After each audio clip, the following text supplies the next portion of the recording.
Greetings everyone and welcome to Collector Corps. Today we're going to be looking at the Hunter series Predator collection, City Hunter Predator.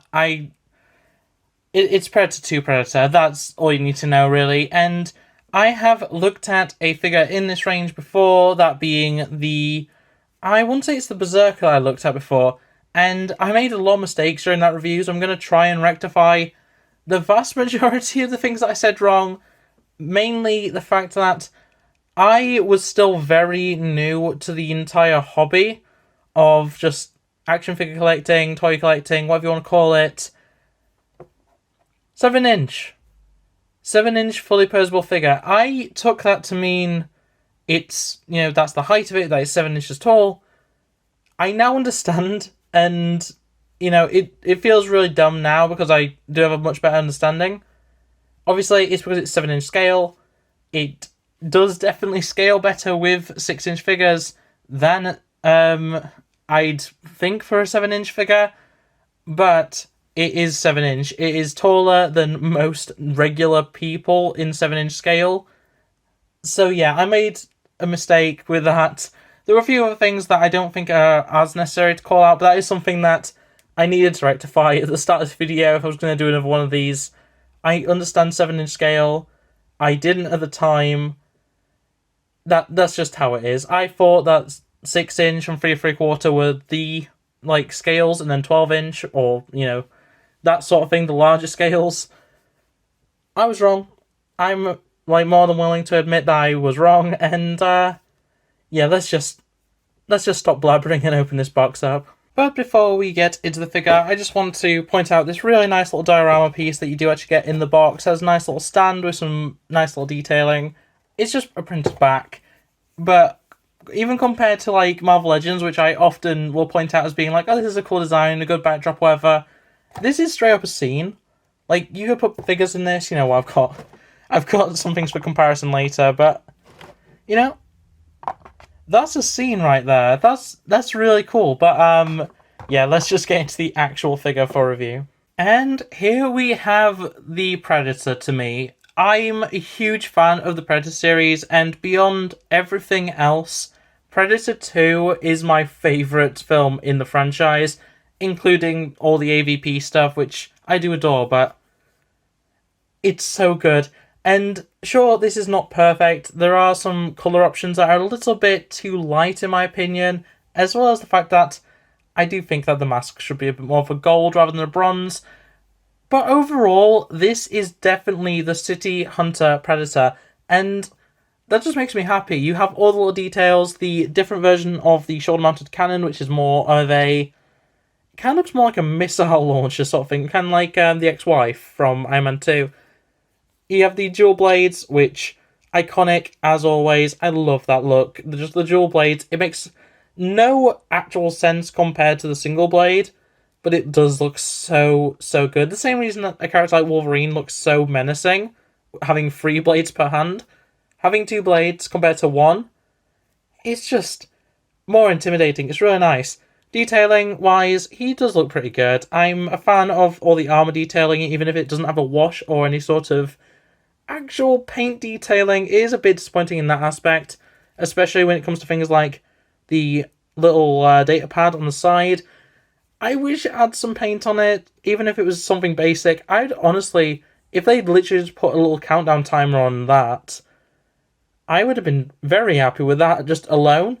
But in any case, it is a very nice figure, and you've probably noticed there is a bit of a weird shape in his leg, and that is basically for his blade weapon. I'm not completely sure what weapon this is supposed to be, because there are a few things within the Predator mythos that can look like this. I don't remember... I'm trying to think now. I don't remember City Hunter ever using something like this specifically, but it might have been on his leg and I'm just misremembering it or something. In any case, that looks good on him, but I'm going to look at that in more detail in the accessories section. But yeah, I'm going to leave it on most of the time when I'm displaying it, and I think most people will as well. It kind of stands out as being missing something, and that's kind of a disappointment, but at the same time, it's alright overall. And yeah, when it comes to the skin, as I say, the colours are a little bit light for me, but the detailing is pretty good. The patterns on it are well done. it fits overall. And then when it goes to the actual skin, the netting is there. It's a Predator. It's perfect, in my opinion. It's just how I wanted it to be. And yeah, overall, it's a really, really good looking figure. Getting into articulation, starting at the head, there is a dumbbell joint going into the head and into the neck, and that is, it works. It's good for me. I'm not huge on dumbbells for necks. I prefer ball joint and hinge, personally, but that's because I'm someone who really likes Marvel Legends. But in any case, you do get forward, back, obviously that's neutral, I didn't actually show that on the side view, and then you do get a decent amount of little tilt. You can have some inquisitive looks, which is very on par for a Predator, and overall very cool. At the shoulder, we do have a little hinge on the shoulder-mounted blaster, and that's actually at 2 points, both at the actual shoulder, just there, and also at the bottom of the actual launcher. So you can get some nice little movements on that. You can basically move it out the way of the hair, basically. It does obviously spin all the way around, which I've just done there by accident. And yeah, that overall works.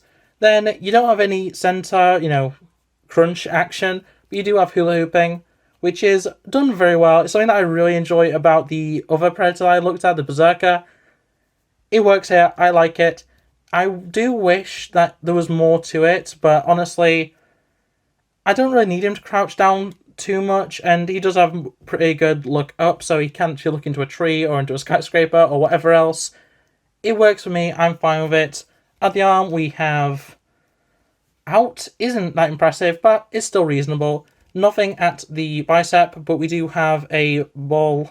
No, we don't. We have a hinge and swivel at the elbow, and that goes to a little bit under 45, under 90, sorry, about 45 under 90, that's what I meant. Which isn't great. Does have swivel though, pretty nice overall. I like the movement. You can have a slashing action, it's pretty good. And then at the wrist you have rotation. And unfortunately, that's it. There is a little bit of movement, but it's because of how it's actually set in place. It's literally just a peg, and it's not great. I'll be honest, it doesn't allow for much movement, and especially with the accessories that we'll get into, I would much rather have that been a hinge, but overall, I'm fine with that. At the legs, we have out is abysmal. Honestly, it's something that I have an issue with the Berserker as well. The out on the legs is so awfully bad. I've also just noticed there's a sticker on the back leg there. I'll take that off real quick. And, yeah, it's very much one of the things where it's like, he should be able to kick further out than that. Otherwise, you've got forward, which is really good. You can kick forward a lot. You've got back, which, yeah, that's walking pose potential. I like that. You've got single knee, goes about to 90. It's not terrible, but it's not great. And then the really weird ankle articulation, which is basically, I guess it's a dumbbell joint, I think. It allows for full 360 spin. There's no rocker or anything. And then you can move it around into different positions, and it kind of hits itself. So I guess if we want to show it forward, then back, decent amount of back actually. But it is a very weird system that I don't think I've ever seen in any other figures. It does work generally, and I don't have a trouble standing him up. It was the same thing for the Berserker. I don't get that articulation, and it does make some poses a bit more difficult than they should be.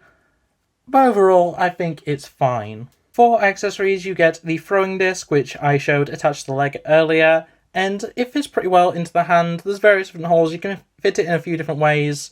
There's not really a definitive way this figure is supposed to be holding it, though how I had it just then with that through the thumb and then the rest through the fingers is technically how it should be.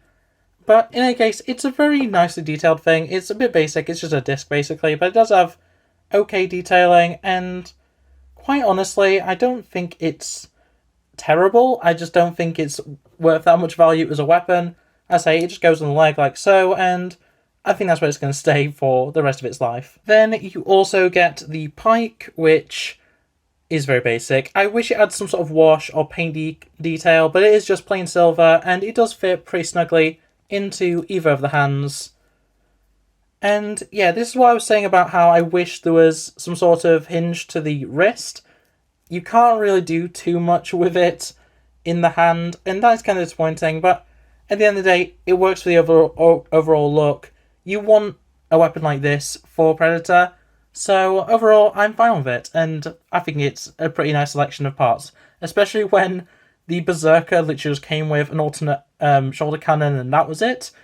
I'm pretty happy with this. Now, for comparisons, we have the NECA Arnold Schwarzenegger Terminator from T2, I do believe, that's where the shotgun's from, and the Berserker from the same range, Berserker Predator from, I think it's Predators, the third one, I think.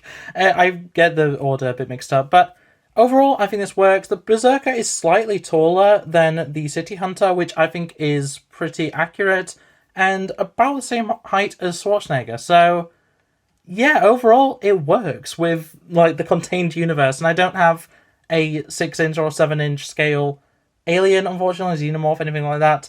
I'd love to compare those, I just don't have one, unfortunately, but yeah, overall, this works, and I do put these series together on the shelf, so that's kind of the purpose of it for me.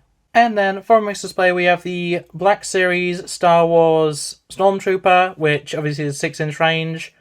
I think that works pretty well. As I say, for a 7-inch scale figure, it works really well. I think it's almost perfect to fit into 6-inch scale. That's my opinion, though. I'm sure some people will disagree. I really like this. And then the McFarlane Toys Fortnite AIM, which it's my favourite Fortnite character. It's something that I do like to compare with. And overall, yeah, I think it works, especially when I said this in the Berserker review. The Predator is in Fortnite, so them being about the same height makes a lot of sense. And on that note, that is going to be it for this review. I'm so happy I got another chance at this collection, this series. I'm a huge fan of Predator, as I said in the start, and, you know, having 2 Predators now is just amazing. I'm so happy about it. I couldn't be happier, especially with the price point. These figures are around £10, which is ridiculous when you think about Legends being 6-inch scale, and generally, other than articulation, they are about on par with them, which is unfortunate to say, but is kind of true. The articulation is the one thing that is holding this figure back, but it still has really good articulation overall that I can't really complain about. The detailing is strong, it's not, you know, select, you know, I'm trying to think of the words, it's not really, like, on par with, like, Select, or even, like, NECA, but overall, for the price point, these are some phenomenal figures that I'm so happy to have more of, and yeah, that's really it. So if you enjoyed this video, if you enjoyed this review, make sure to like it, subscribe if you're not yet, and ring that bell so you never miss an upload. I get a brand new review out every Tuesday and Friday, so if you ring that bell, you'll never miss out on an upload. But otherwise, I've rambled way too much in this video. I hope you enjoyed, and if so, I'll see you next time. Bye!